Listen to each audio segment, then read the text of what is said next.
She was having a tough time. So let me just help Mrs. Wasserman Schultz out here.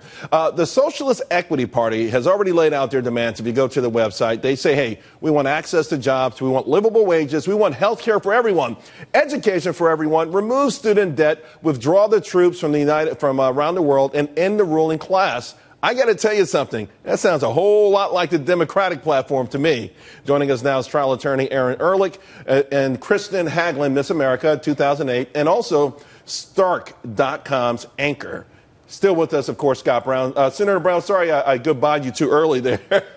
But start with you, Erin. Okay, Charles. I'm going to start with you, Erin. I was kind of shocked that Debbie Wasserman Schultz had so much difficulty in admitting to, this is their platform. It is a socialist platform. Maybe the Democratic Party wasn't always this way, but everything that was on that list are things that they brag about, that they either have already achieved, like the Obamacare, or things they want to achieve. Well, look, socialism, calling something socialist is... there's such a stigma attached to that. Right, and that's the only reason they won't admit it, though. I don't think that's the only reason. I don't think that they believe that the government should control industries, and that's really what socialism is. Well, that's more fascism, but I think go that ahead. the reason we're reading a lot into her inability to actually answer the question.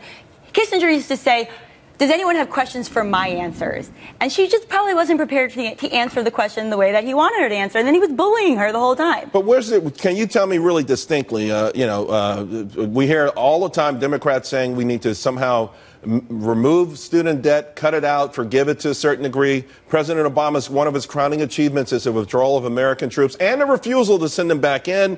Obamacare's health care for all, livable wages, higher minimum wage, $15. I mean, they mirror each other 100%. Why not embrace it, except for the name? Except for the name.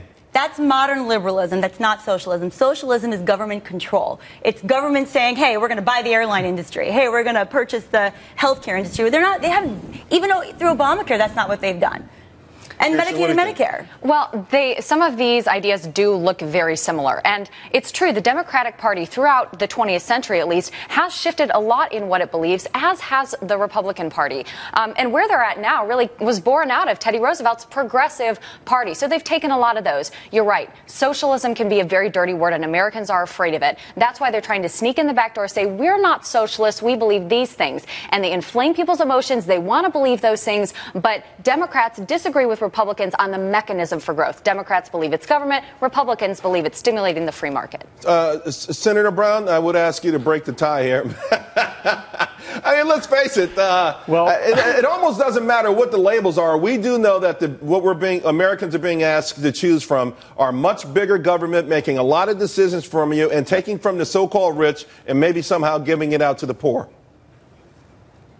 First of all, we know Bernie is a socialist. He is not shy about it. He's an independent, but he's also has said that he's a socialist. So to hide from that, and the fact that he's gaining such popularity, I think, is reflective of the Democratic Party, where they, in fact, want bigger government. They are trying to shift wealth. They are wanting more of less control with the individual private sector and more of the government control. So it's interesting to watch and listen to Bernie now that he's out on the campaign trail, having served with him for 3 years.